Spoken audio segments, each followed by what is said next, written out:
French Vogue has announced that its March issue will feature Valentino Sampaio, a Brazilian transgender model. The picture is accompanied by the caption, "Transgender Beauty, How They Are Shaking Up the World." Vogue Paris wrote on its Instagram page, "This month we are proud to celebrate transgender beauty and how models like Valentino Sampaio, who is posing for her first ever Vogue cover, are changing the face of fashion and deconstructing prejudice." Sampaio was also featured on the cover of Elle Brazil's November 2016 issue. Some have even compared this cover to Naomi Campbell being the first ever black model to be featured on the cover of Vogue Paris back in August 1988.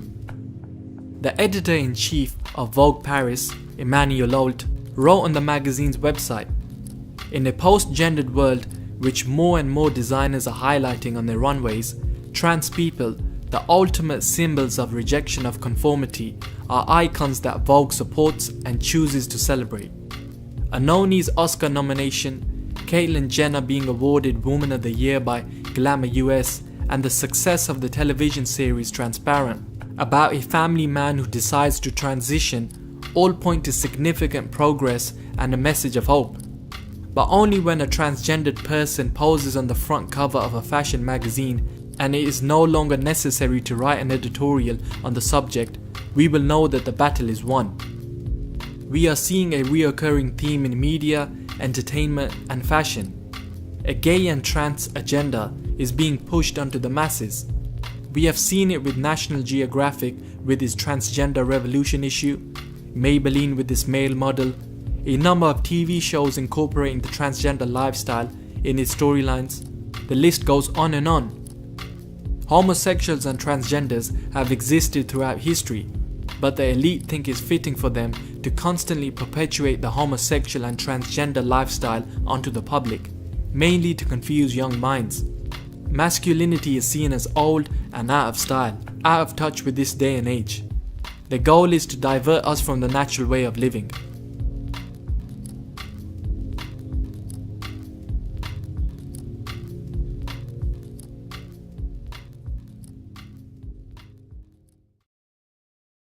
There is something weird, despite that, about the transgender question, right? There is something going on that's beyond the sort of liberation of fluidity. Something else seems to have happened, where many young people in this country now, there's a percentage increase in the number registering for clinical interventions on transgender questions has increased enormously. There's a certain fashion in schools of some sort, and it's a nerve-wracking business. If you're going to get no platformed in this country at university, you know, Germaine Greer, like, regardless of what one thinks of Germaine Greer, the point is you only have to touch on this question. Ian McEwan, who is completely right on liberal, a novelist, dared to say the slightly wrong thing, and suddenly he kind of has to apologise and is kind of ridiculed and shamed. So I don't want to get you to say anything you don't believe, but I'm interested in it because I want to be for liberation. I'm not going to stop anyone dressing how they will. But there's something weird about lots of young women wanting to be young men and lots of young men wanting to be women. I don't feel as though it's a great step forward myself. Thoughts? Well, I say in the introduction to my new book, my new collection, my particular transgender rebellion came at a time when there wasn't these ideas in the air, that the moment you are dissatisfied with the limitations of your present gender definition, that there is this enormous mechanism waiting to alter your body, to halt puberty, to slow your puberty down.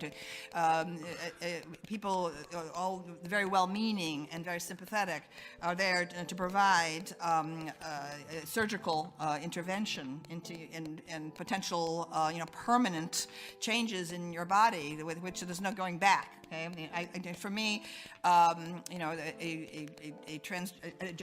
sex change operation opens one door but closes many others. Right? So I personally believe that anyone who who collaborates in an intrusion into a developing child's body and mind is guilty of child abuse, a crime against humanity, okay, because that child is not prepared to make such a decision, okay.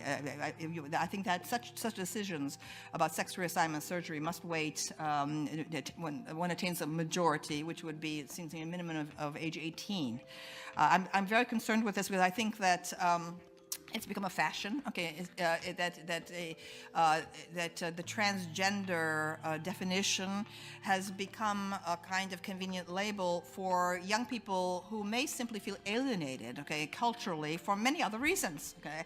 So that in the 1950s they might have become a beatnik, in the 1960s they might have become a hippie and taken mind-expanding drugs, okay. And so today you're encouraged to think that alienation is because you are not totally identifying with your particular inherited gender definition. So I'm very concerned about this. I think that a lot of it, I think that the collaboration of the bureaucratic machinery with it has to do with the assault on masculinity, okay? Okay, so you see, gender doesn't really exist. It's not really polarity. I mean, everything's all about expanding women's rights, but also terminating men, okay, and defining men out of existence.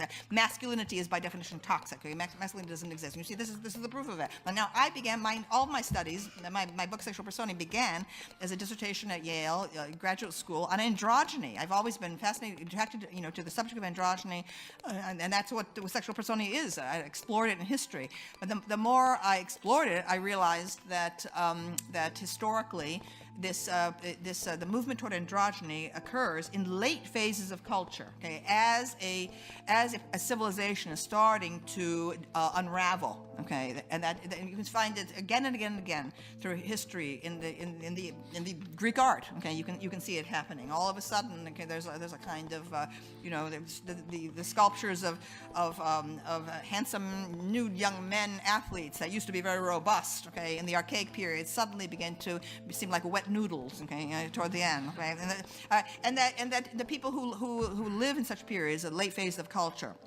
whether it's the Hellenistic era, whether it's the Roman Empire, whether it's the Mauve decade of Oscar Wilde in the 1890s, whether it's Weimar Germany, people who live at such times, okay, feel that they're very sophisticated, they're very cosmopolitan, okay, and homosexuality, heterosexuality, so what, anything goes, and so on, all right, and so, but from the perspective of historical distance, okay, you can see that it's a culture that no longer believes in itself, okay, and then what you invariably get are people who are convinced of the power of heroic masculinity, okay, on the edges, whether they're the Vandals and the Huns, okay, or whether they're the barbarians of ISIS, okay, you see them, starting to mass on the outsides of the culture, and that's what we have right now.